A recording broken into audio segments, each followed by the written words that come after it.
আচ্ছা দাদু, তোমার কাছে আমার একটা প্রশ্ন আছে। প্রশ্ন? হ্যাঁ দিদি ভাই, বল না। আমার কাছে উত্তর জানা থাকলে আমি নিশ্চয়ই বলবো। আচ্ছা, তুমি এত কাজ কেন করো? আমার বাবা কাকা তো বাড়িতে বসে। তোমার এত বয়স হয়ে গেল, তাও তুমি এত কাজ করো, এটা দেখতে খুব বাজে লাগে। তুই বুঝবি না রে দিদি ভাই, তুই তো এখন ছোট মানুষ, বড় হলে বুঝতে পারবি।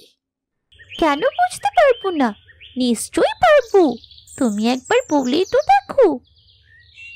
আমি তো একজন বাবা, বাবার দায়িত্ব সব সময় বেশি থাকে, বুঝলি দিদি ভাই। বয়স বেড়েছে তো কি হয়েছে, দায়িত্ব তো আর কমেনি।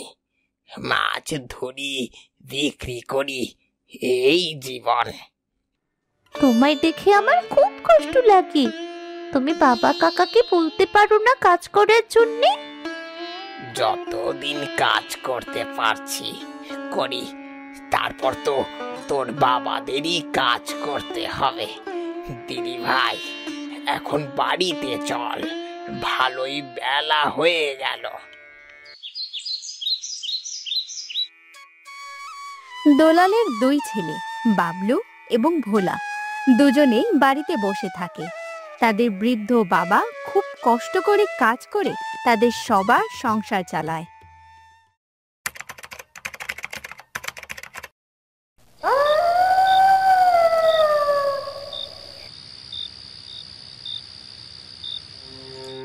আমার কথাটা তোরা মন দিয়ে শোন। আমি এই পৃথিবীতে না থাকলে তোরা দুজন কিন্তু মিলে মিশে কাজ করবি। আর ওই পুকুরটা আছে, দুজনে মিলে মিশে মাছ চাষ করবি। বাবা, তোমার কিছু হবে না, তুমি কেন এসব অলক্ষণে কথা বলছো? আমি তো ডাক্তার ডেকেছি, দেখবে তুমি সুস্থ হয়ে যাবে। ডাক্তারও আর কিছু করতে পারবে না রে, উপরওয়ালা আমায় ডাক দিয়েছে, আমাকে তো যেতেই হবে। যাওয়ার আগে এই কথাগুলো তোদের বলে দিলাম। বাবা, তুমি উল্টো পাল্টা কথা বলা বন্ধ করো। তুমি তো আমাদের সবকিছু, তুমি এভাবে চলে যেতে পারো না। আর কতদিন থাকবো রে? বয়সটা দেখেছিস কত হয়েছে, আমার সময় ফুরিয়েছে, আমায় যেতেই হবে। কিন্তু তোরা যেন দুজন দুজনের হাত ছাড়িস না, দুজনে মিলে একসাথে কাজ করবি। বাবা, বাবা, এসব কথা এখন থাক না। আর আর এই ডাক্তারটাকে কখন ডেকেছি, এখনো এলো না। দাদা, তুই বাবার কাছে বস, আমি আমি আর একবার ডেকে আসছি। ভোলা, ভোলা, কোথায় যাচ্ছিস? তুই তুই কোথাও যেতে হবে না, তুই তুই আমার কাছে বস। আমি আমি শেষ সময়টা আমার দুই ছেলের কাছে কাটাতে চাই। তুমি কেন এমন বাচ্চাদের মতো বায়না করছো বলো তো? ডাক্তার না এলে তুমি সুস্থ হবে কি করে? আমি আমি এক্ষুনি যাব আর এক্ষুনি চলে আসব, তুমি আমাদের ছেড়েও কোথাও যাবে না। আর আর কোথাও যাওয়ার দরকার নেই রে, কোথাও যাওয়ার দরকার নেই। দুজনে ভালো থাকিস, সুখে থাকিস। আমার আমার আশীর্বাদ সব সময় তোদের মাথায় থাকবে। বাবা, ও বাবা, চোখ হলো না। কি হলো, কি হলো তোমার? কথা বলছো না কেন? তোমার তোমার বড় ছেলে তোমার তোমার ডাকছে গো। বাবা আর চোখ খুলবে না রে, আর চোখ খুলবে না।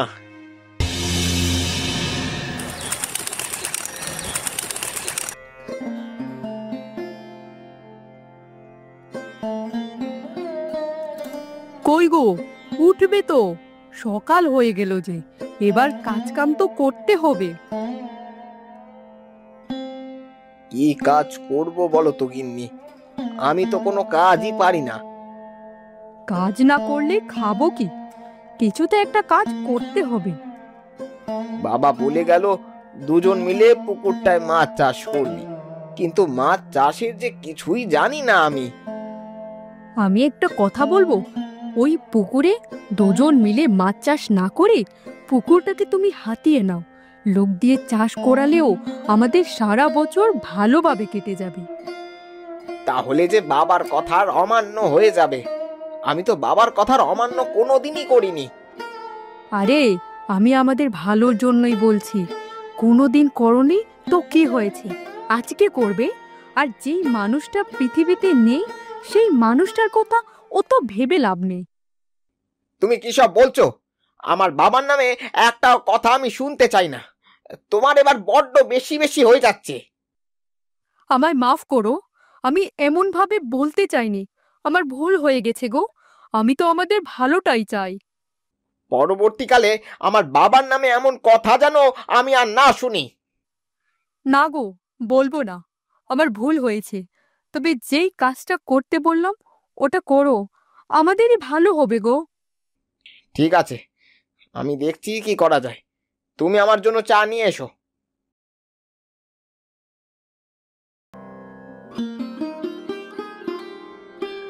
এই নাও তোমার চা। কই গো, শুনতে পাচ্ছো? কি গো, তোমাকেই বলছি। হ্যাঁ হ্যাঁ, বলো। আমি খেয়াল করিনি। চা নিয়ে এসেছি গো, খেয়ে নাও।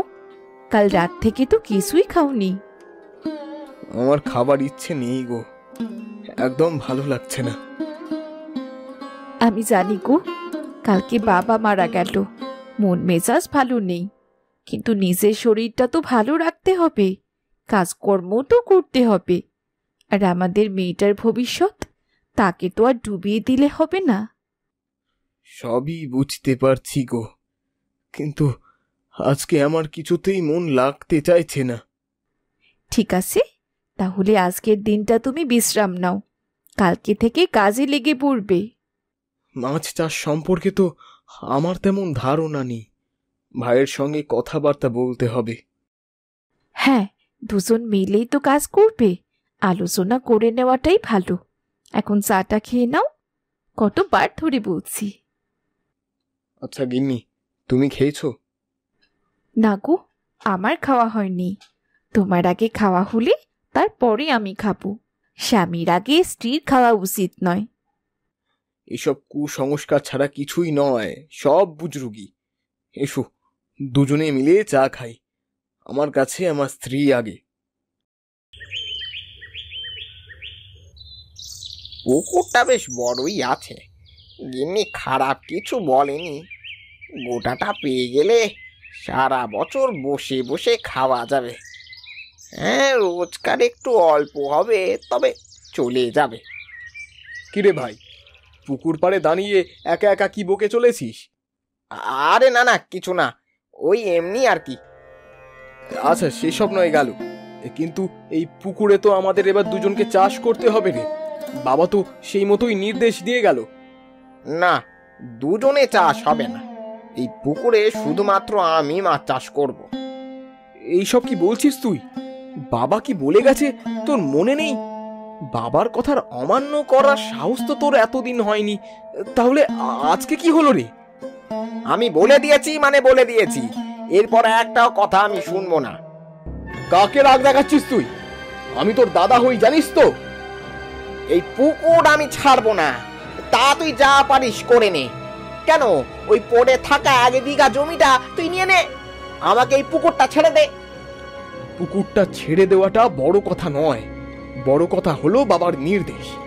এতদিন থেকে পালন করে আসছি, আর আজকে কেন ভঙ্গ করব? আমি তোর সাথে মাছ চাষ করব না, আর পুকুরের প্রতি যদি তোর মায়া না থেকে থাকে তাহলে দিয়ে দিচ্ছিস না কেন? তোর তো মুখে এক আর পেটে আর এক। এসব কি বলছিস তুই? তোর থেকে আমি এসব আশা করিনি। আচ্ছা, তুই পুকুরটা নিয়ে নে, আমি ওদিকে জমিতে চাষবাস করে নেব। তোর মনে মনে এই ছিল, জানতাম না। আমায় এত ঘৃণা করিস?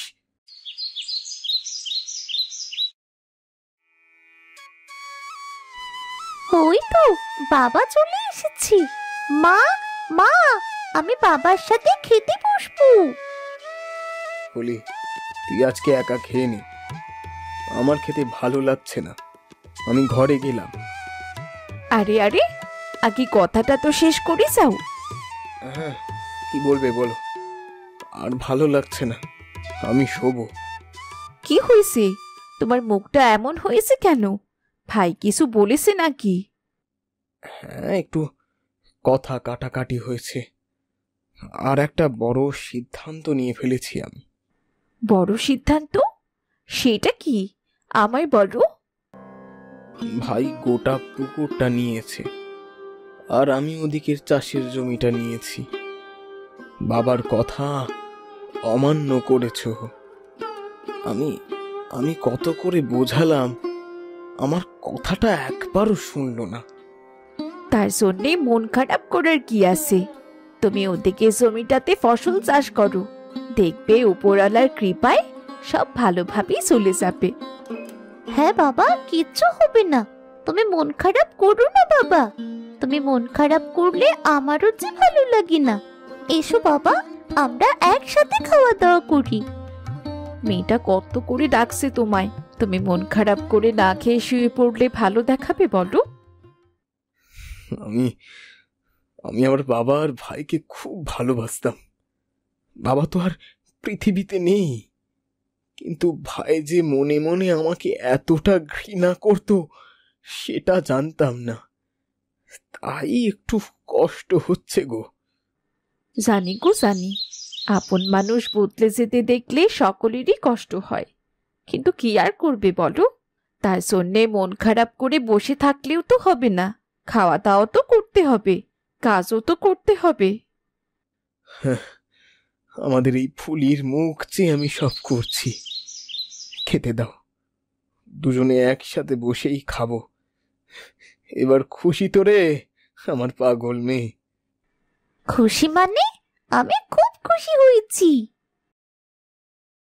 গিন্নি, তোমার কথা মতো গোটা পুকুরটাই আমি হাতিয়ে নিয়েছি। যতটা কসরত করতে হবে ভেবেছিলাম, তার তুলনায় কিছুই করতে হয়নি। তোমার দাদা তো 1 নম্বরের বোকা, তাই জন্যই কিছু করতে হলো না। হ্যাঁ, এই কথাটা একদম ঠিক বলেছ। নিজের ভালোটা নিজেকেই বুঝে নিতে হবে, কেউ বুঝবে না। এই যে কথাটা তুমি বললে, খুব ভালো লাগলো। এতদিন সব সময় তুমি দাদার পিছন পিছন ঘুরতে, এটা আমার খুব খারাপ লাগতো। এখন তুমি স্বাবলম্বী। হ্যাঁ, কিন্তু এবার খাটাখাটনিও বেশি করে করতে হবে, অনেক টাকা উপার্জন করতে হবে। সে তো করতেই হবে, একটু মেহনত না করলে কি আর টাকা উপার্জন হয়?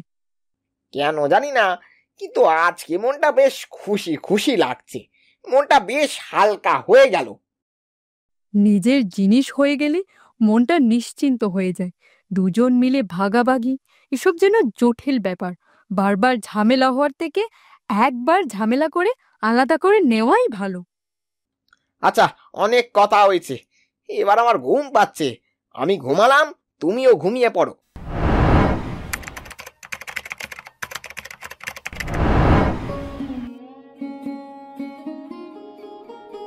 কি গো, এখনো কতটা কাজ বাকি আছে? দুপুর হয়ে গেল যে, বাড়ি গিয়ে ভাত চাপাবো, তারপর খাওয়া দাওয়া। মেয়েটা তো খিদেতে ছটফট করবে। এই তো গো, হয়ে গেছে। আর একটুখানি, তারপরেই বাড়ি চলে যাব।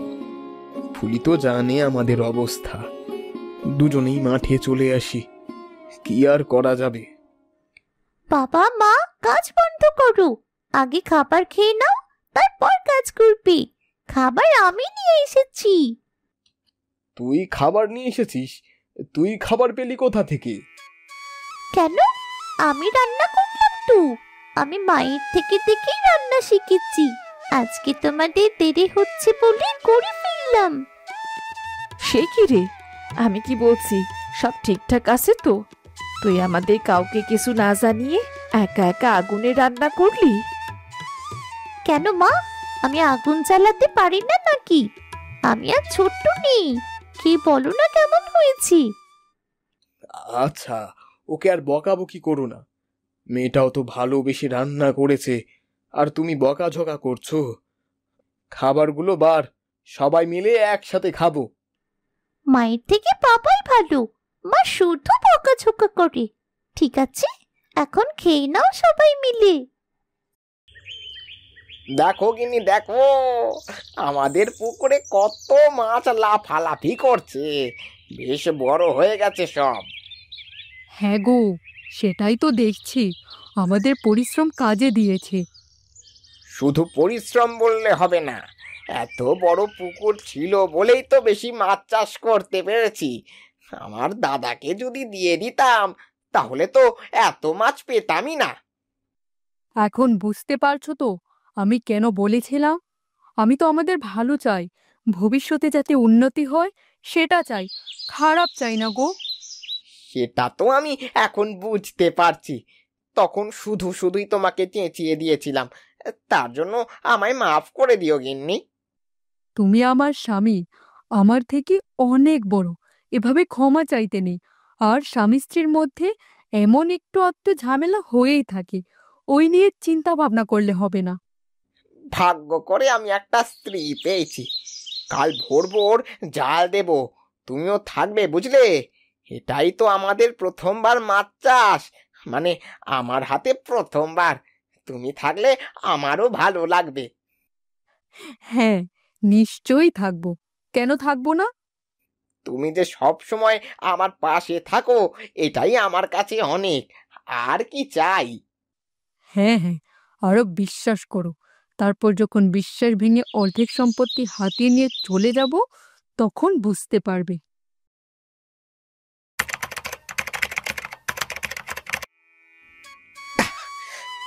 আজকে সব মাছ ধরবো না ভাবছি, মোটামুটি কিছু ধরে বাজারে বিক্রি করে দিয়ে আসি, আবার কালকে ধরবো।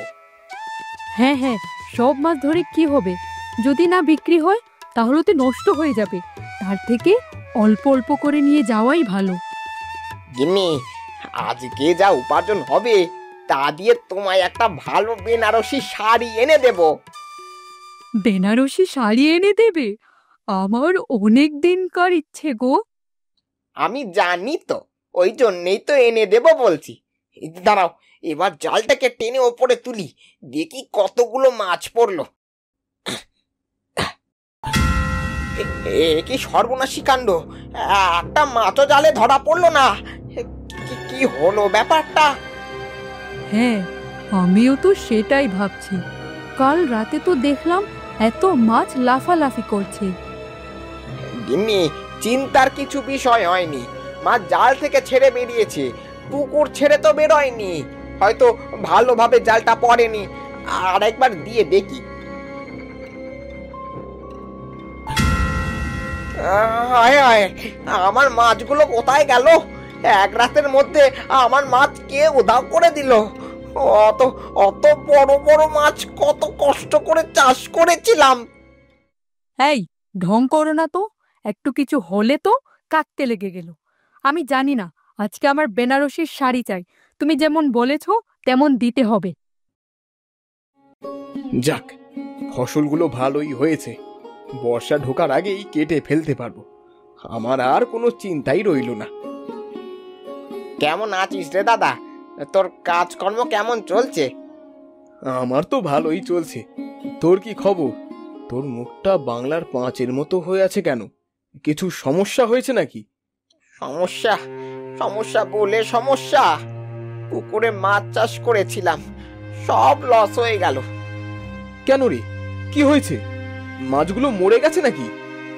না রে, কি হলো আমিও জানি না।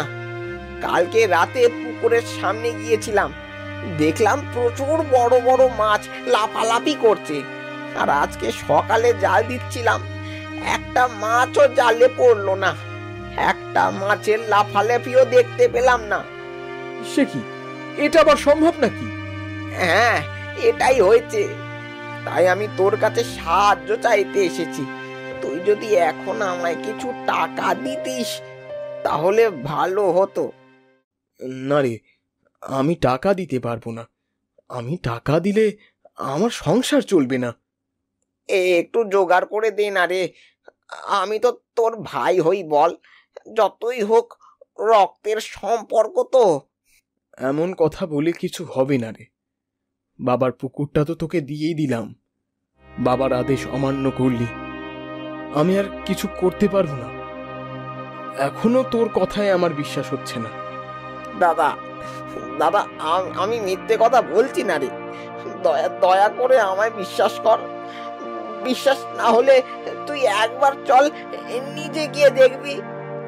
ঠিক আছে, এত করে বলছিস যখন, আমি গিয়েই দেখি কি হয়েছে। দাদা, তুই নিজের ভাইকে বিশ্বাস করতে পারছিস না? তোর থেকে এটা আশা করিনি। তোর থেকেও অনেক কিছু আশা করিনি রে। আমার প্রতি এত ঘৃণা করতিস আমিও ভাবতে পারিনি। দাদা, যা হয়েছে ভুলে যা না। আমি কথা দিচ্ছি, এমন কাজ আর কখনো হবে না। কি হয়েছে রে বাবা, তোদের এত চিন্তিত দেখাচ্ছে কেন? সাধু বাবা, এখন সামনে থেকে সরুন তো। এখন আমার কথা বলতে ভালো লাগছে না। ভালো তো লাগবে না, আমি জানি তো। পুকুরে মাছ পাসনি তাই নয়, এটা তোর পাপের ফল রে। আরে, আপনি কি করে জানলেন? আমি তো কাউকে বলিনি এসব কথা। আমি সব জানি রে, সব। তুই কি ভাবলি তুই তোর দাদার থেকে পুকুর হাতিয়ে নিবি, উপরওয়ালা তোকে ছেড়ে দেবে? না রে না, তুই তোর বাবার আদেশ অমান্য করে ভুল করেছিস। সাধু বাবা, এমন ভুল আর আমার কখনো হবে না। আমি বাবার আদেশের মতো কাজ করব। অর্থাৎ অর্থাৎ দাদা আর আমি দুজনে মিলে ওই পুকুরে মাছ চাষ করব। কিন্তু সাধু বাবা, ওই পুকুরের মাছ গেল কোথায়? পুকুরের মাছ পুকুরেই আছে, আর একবার এগিয়ে জাল দে, দেখতে পেয়ে যাবি। আর ভোলা, তুই যদি মনে এমন কথা ভাবিস যে তোর ভাইকে সরিয়ে একা লাভ করবি, তাহলে কিন্তু একটা মাছও উঠবে না। সাধু বাবা, আমি এমন কোনো কাজই করব না। এখন থেকে আমি আর দাদা দুজন মিলে ওই পুকুরে মাছ চাষ করব। যা না বলে দুজনেই ভাগাভাগি করে নেব। ঠিক আছে, যা তাহলে। আরে, সাধু সাধু বাবা কোথায় গেলেন? এ তো সাক্ষাৎ উপরওয়ালা। দাদা দাদা দাদা, আমায় মাফ করে দে দাদা। আর আর হবে না। চল চল না, দুজন মিলে মাছ ধরে দেখি পাই কিনা। আচ্ছা ঠিক আছে, চল। তোকে আমি খুব ভালোবাসি রে, এই বিশ্বাসটা আর কখনো ভাঙিস না। ভাই, তুই জালটা নিয়ে পুকুরের আর এক প্রান্তে চলে যা, আমি এই প্রান্তে দাঁড়িয়ে আছি। তবেই কম সময়ের মধ্যে বেশি মাছ আমরা ধরতে পারবো। আচ্ছা আচ্ছা, ঠিক আছে, আমি এক্ষুনি যাচ্ছি। ওপরওয়ালা, তুমি দেখো এবার যেন মাছ ওঠে।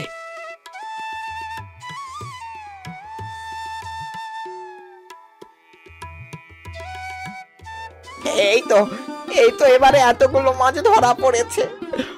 অসংখ্য ধন্যবাদ সাধু বাবা, অসংখ্য ধন্যবাদ। এবার এবার তুই খুশি তো? দেখ, তোর পুকুর থেকে সব মাছ আবার উঠে এসেছে। আমি তাহলে এখন যাই, জমিতে আমার অনেক কাজ পড়ে আছে। তুই আবার কোথায় যাবি? এখন থেকে তুই আর আমি দুজন মিলে এখানে মাছ চাষ করব। আর এই মাছের অর্ধেক মাছ তোর, তুই বিক্রি করবি। যা লাভ হবে তোর কাছেই রাখবি। তুই যখন এই কথা বললি, তাহলে আমিও বলছি, আমার চাষের ফসলের অর্ধেক অংশ তোর। সত্যি কথা বলতে, আমার গিন্নির কথায় আমি তোর সাথে এমন করেছিলাম। তখন তখন আমার কি হয়েছিল নিজেই বুঝতে পারিনি। দেখ ভাই, ওসব কথা ভুলে যা। আমি একটা কথাই বলবো, আমাদের ভাইয়া ভাইয়ের ঝামেলা বা যে কোনো ব্যাপারে বাড়ির বউরা যেন না ঢোকে, তাহলেই আমরা আবার এক থাকতে পারবো। আমি আমি তোকে কথা দিচ্ছি, এরকম আর হবে না। তুই আর আমি একসাথেই থাকবো বাবার কথা অনুযায়ী। আচ্ছা আচ্ছা, এখন চল মাছগুলো গিয়ে বাজারে বিক্রি করি, না হলে আর খরিদ্দার পাবো না যে। হ্যাঁ হ্যাঁ, চল চল।